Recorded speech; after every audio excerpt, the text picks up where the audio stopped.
सुनवाई के दौरान मौजूद थे सर। ईडी ने कस्टडी मांगने के लिए क्या दलीलें कोर्ट में पेश करी? ईडी की 3 दलीलें थी। एक, हमें मनी ट्रेल एस्टेब्लिश करनी है। दूसरे, हमें दूसरे एक्यूज से इनको कन्फ्रंट करना है। और तीसरा ये कि एक विटनेस ने कोई स्टेटमेंट दिया है जो आम आदमी पार्टी का कैंडिडेट था गोवा इलेक्शंस में, तो वो उन्होंने आधार बनाकर इनका रिमांड सॉर्ट किया था आज ईडी ने। हमारा ये आर्गुमेंट था कि मनी ट्रेल कोई एस्टेब्लिश नहीं हुई है।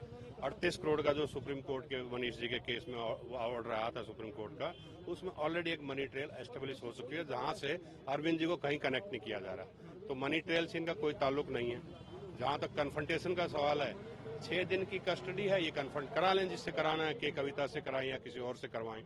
और जहां तक विटनेस का सवाल है, जो स्टेटमेंट इन्होंने रिकॉर्ड किया गोवा के कैंडिडेट की, वो ऑलरेडी बीजेपी में स्विच ओवर कर चुका है। तो एक बायस्ड विटनेस है, अगर है तो हमें तो उसकी स्टेटमेंट इन्होंने दिखाई नहीं, सिर्फ कोर्ट को दिखाई है। तो ये कहना बेसलेस से ग्राउंड थे, पर चलो इनिशियल स्टेज थी तो कोर्ट ने 6 दिन का रिमांड दे दिया। सर, जब कल हाईकोर्ट में सुनवाई हुई तो हाईकोर्ट ने कहा कि इनके खिलाफ क्या सामग्री आपके पास मटेरियल है वो लाकर दिखाई, तो ईडी की डायरेक्टर ने वहाँ पे जाके दिखाया। उसके बाद क्या आपको नहीं लगता कि इनके खिलाफ ठोस सबूत है जिसकी वजह से प्रोटेक्शन हाईकोर्ट ने नहीं दी? देखिए, हाई कोर्ट ने ईडी को रिप्लाई फाइल करने के लिए कहा, प्रोटेक्शन दी नहीं, ये बात ठीक है।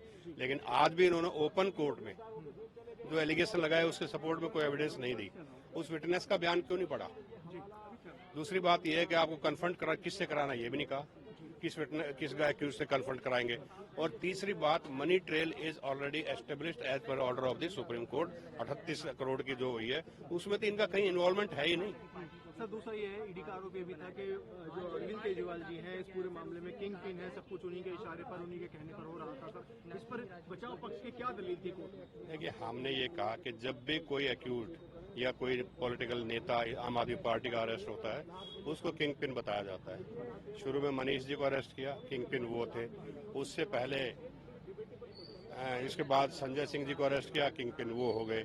उसके बाद ये आज अरविंद जी को अरेस्ट किया और कस्टडी ली, अब उन्होंने उनको किंग पिन बता दिया।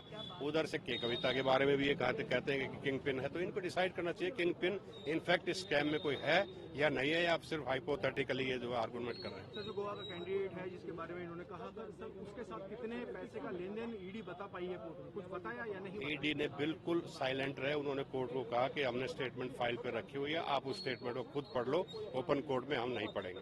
तो सर, अब कितने दिन की कस्टडी में? 6 दिन की कस्टडी है। अब देखते हैं, इनके रुख पे डिपेंड करेगा। 6 दिन बाद 28 तारीख को 2 बजे आएंगे, तो ये उसके बाद अगर कोई रिमांड फर्दर नहीं मांगा जाता है तो हम बेल एप्लीकेशन मूव करेंगे। तो सर, जो अरविंद जी हैं उनकी सेहत को लेके भी कोई बात कोर्ट में? Arvind ji perfectly all right हैं। मैंने पर्सनली भी बात की थी, उन्होंने कहा मुझे कोई प्रॉब्लम नहीं है और मेरे साथ कोई ऐसा मिसबिहेवियर वाला ऐसा कोई बात नहीं है। उनको परफेक्टली रखा जा रहा है और टाइमली खाना दिया जा रहा है, क्योंकि ये शुगर के मरीज हैं और उनको प्रॉपरली ट्रीटमेंट मिल रहा है, ऐसी कोई बात नहीं है। तो सर, कोई दवाई वगैरह साथ ले जाने? दवाई आज हमने अलाउ करा दी है और होम कुक्ड फूड का भी ऑर्डर करवाया है। सर, कोई ऐसा प्रावधान है जिसके अंदर जो सरकार